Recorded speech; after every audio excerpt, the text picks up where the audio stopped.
Coucou! Dia amin'ny kafalina lalandava tompoko lahy sy tompoko vavy no hiarabako anareo eto amin'ny chaîne YouTube Jeanne Forêt Santé aty Canada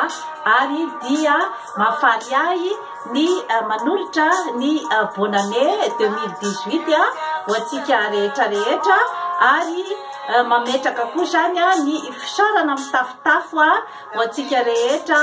izay mpanaraka tsy tapaka ny fandaharana Jeanne Forêt Santé aty Canada. Ny tanjoko moa zany amin'ity fandaharana ity dia ny mba hanomezana motivation ny olona zany mba hanana ny ataontsika hoe zany hoe ny fafinaretana eo amin'ny fiainana, ny fahafahana ary ny fahasalamana indrindra ahafahana miatika ny fiainana andavanandro satria ny atao hoe fahafatesana dia tsy ny olona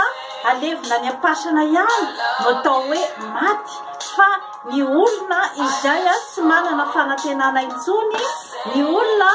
izay tsy manana faharisiana amin'ny zavatra izay ataony amin'ny fiainana ary indrindra dia ny olona tsy manana ny fitiavana intsony amin'ny zavatra rehetra izay ataony.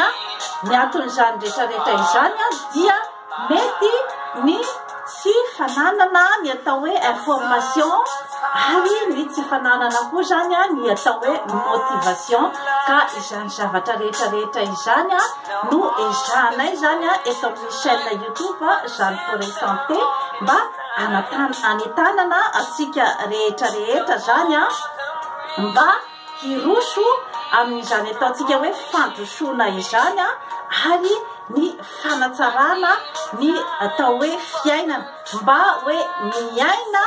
araky ny tena itiavanao azy ianao fa tsy hoe miaina satria voatery miaina eto ambonin'ny tany izay tena mampalahelo dia mampalahelo tokoa fa betsaka amintsika zany no manana an'izay eritreritra izay hoe voatery miaina kanefa ny fiainana dia ianao ihany no mamboatra azy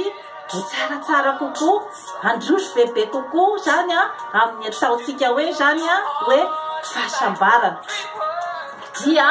manaova abonnement amin'ny Jeanne Forêt Santé aty Canada fa hanatsara ny fiainanao.